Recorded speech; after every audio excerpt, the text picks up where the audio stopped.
ሴኮንዶች፣ ደቂቃዎች፣ ሰዓታት ተቆጠሩ። ሀቺኮ ይጠብቃል። ነገር ግን ከዚያ ሁሉ የሺቡያ ባቡር ጣቢያ ተጓዥ መንገደኛ ሁሉ ፕሮፌሰር ዮኖ ዱኮ አልተገኘም። በፍጥነት ከሚጓዘው የቶኪዮ ባቡር አይኖቹን መለስ እያደረገ ወደሚርመሰመሰው ተጓዥ አይኖቹን እያንከራተተ ጠበቀው። ጌታውን አሳዳጊውን ግን ሊያየው አልታደለም ነበር።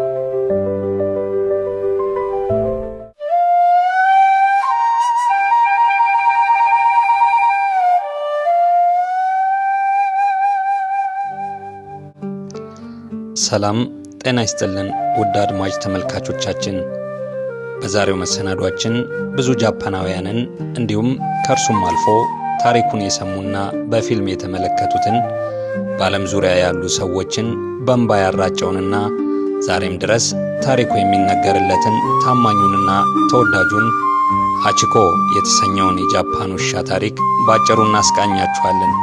እስከ ፍጻሜው ድረስ አብራችሁ እንድትቆዩ ግብዣችን ነው። ቻናላችንም አዲስ በመሆኑ ሰብስክራይብ በማድረግ እንዲሁም የምናቀርባቸው መሰናዶዎች ለሌሎች እንዲደርስ ሼር በማድረግ እንዲያግዙን በትህትና እየጠየቅን ወደ ዛሬው መሰናዷችን እናልፋለን።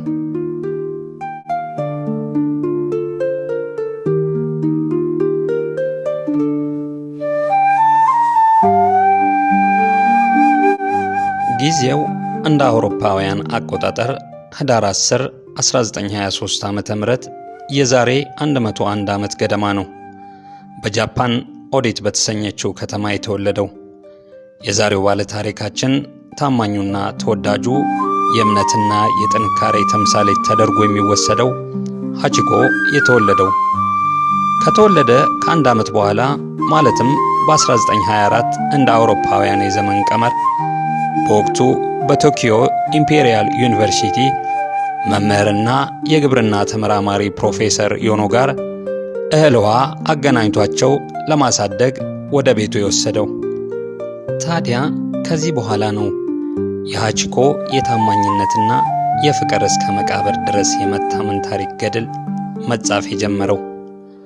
ሀቺኮና ፕሮፌሰሩ በቶኪዮ ሺቡያ አካባቢ በሚገኘው መኖሪያ ቤት ፕሮፌሰር ዮኖ ለሀቺኮ አንድም ነገር ሳያጓድልበት ከምግብ ጥሩውን ከውሃ ንጹሑን እያቀረበለት በጥሩ መኝታ እያስተኛ ገላውን እያጠበ እያሳከመ አቀማጥሎ ያዘው። ሀቺኮም በታማኝነትና በፍቅር እያገለገለው በቶኪዮ ኑሯቸውን ቀጠሉ። በዩኒቨርሲቲ ፕሮፌሰር የነበረው ዮኖ በማለዳ ተነስቶ ወደሚያስተምርበት ተቋም ለመሄድ ሲጀምር ሀቺኮ ታማኝ ውሻው ጌታውን ተከትሎ እስከ ሺቡያ ባቡር ጣቢያ ድረስ እየተጓዘ ይሸኘው ነበር። ከዚያም ሀቺኮ ወደ ቤቱ ተመልሶ ይመጣል። ፕሮፌሰሩ የዕለት ተግባሩን ፈጽሞ ወደ ቤቱ ለመመለስ የሁልጊዜ መጓጓዣ የሆነውን ፈጣን የቶኪዮ ባቡር ተሳፍሮ እስከ ሺቡያ ባቡር ጣቢያ ድረስ ሲመጣ ሀቺኮ ከባቡር ጣቢያው ቆሞ በፍቅር ይጠብቀዋል። ፕሮፌሰሩ ከፊቱ ሀቺኮ ከኋላ እየተከተለ ወደ ቤታቸው ይመለሳሉ።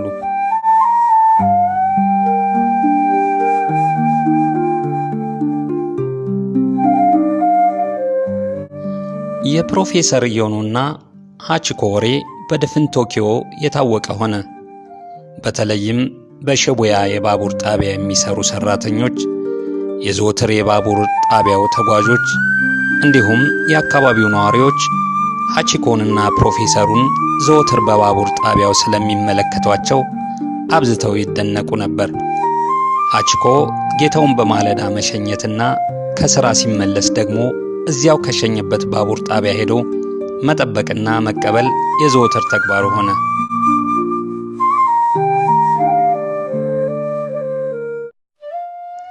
ሃቺኮ የደስደስ ያለው አኪታ ከሚባለው የውሻ ዝርያ የተገኘ ነጭ ወንድ ውሻ ነበረ።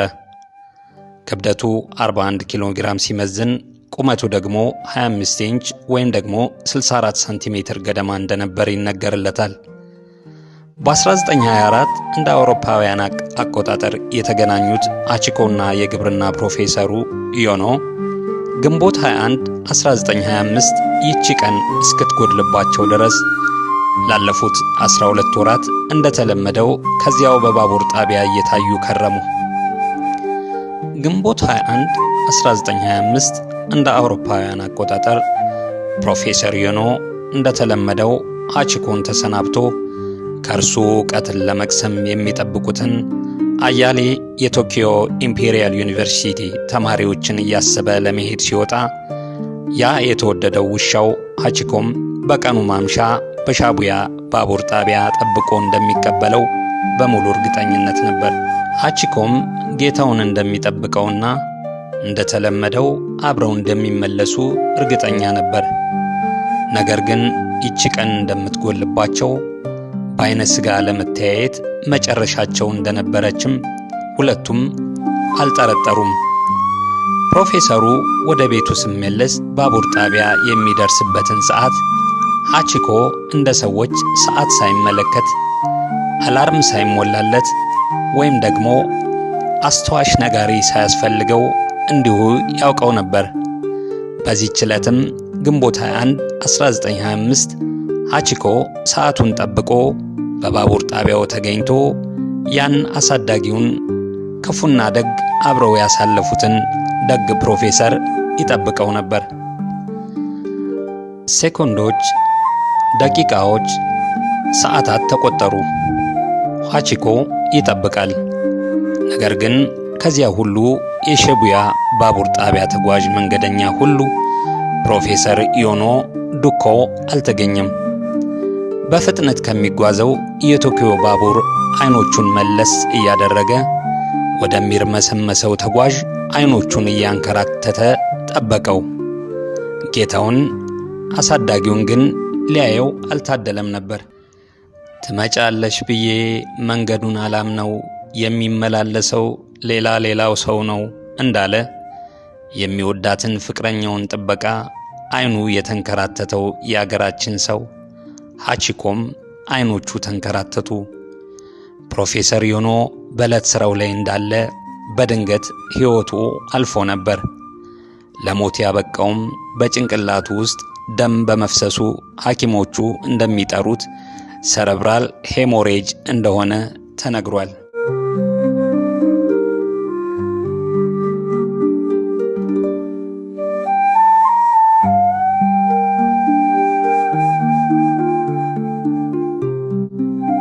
ለወዳጅ ለዘመድ ሞቱ የተነገረለትን እርም የተወጣለትን ሰው ወደ ሺቡያ ባቡር ጣቢያ ተመልሶ ሊመጣ የማይችለውን ሰው ሃቺኮ ግን በታማኝነት ይጠብቀው ነበር።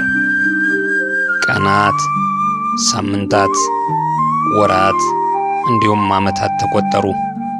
ሃቺኮ ግን ተስፋ አልቆረጠም።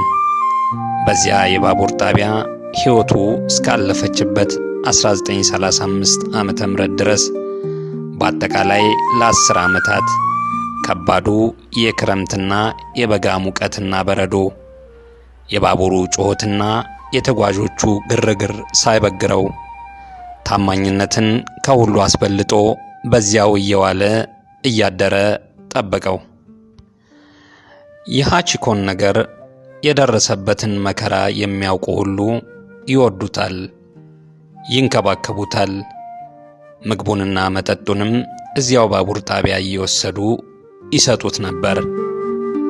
ሃቺኮ የማይመጣውን ላይመለስ የሄደውን አሳዳጊውን እየጠበቀ ከዚያ ባቡር ጣቢያ ንቅንቅ ሳይል በ1935 በህመም ሞተ። በኋላ ላይ በሃቺኮ ላይ ምርምር ያደረጉ የሕክምና ባለሙያዎች እንደተናገሩት ሃቺኮን ስር የሰደደ የካንሰር ህመምና በሰውነቱ ውስጥ የነበሩ ተህዋሲያን ለሞት እንደዳረጉት ተናግረዋል። ሃቺኮ የታማኝነትና የፍቅር ተምሳሌት ተደርጎ በመቆጠሩ በእርሱ ታሪክ ዙሪያ ፊልሞች ተሰርተዋል። መታሰቢያ የሆነው ዘንድም በሺቡያ የባቡር ጣቢያ ሐውልት ቆሞለታል። ታሪኩን የሰሙ ሁሉ ወደ ሺቡያ ጣቢያ እየሄዱ ይጎበኙታል።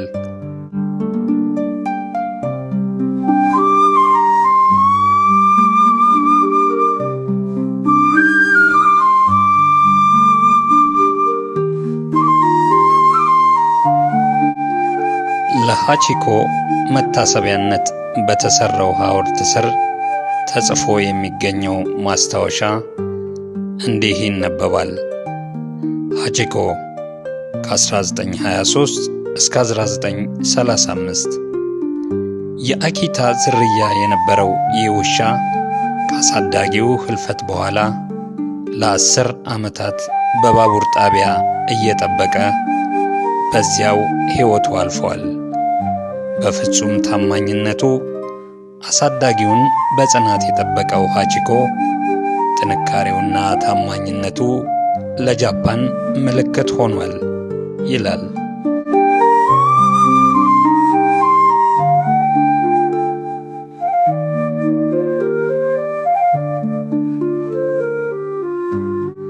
አድማጭ ተመልካቾቻችን ቪዲዮውን እስከ መጨረሻው ስለተከታተላችሁ እናመሰግናለን። የዛሬውን በዚህ ፈጸምን።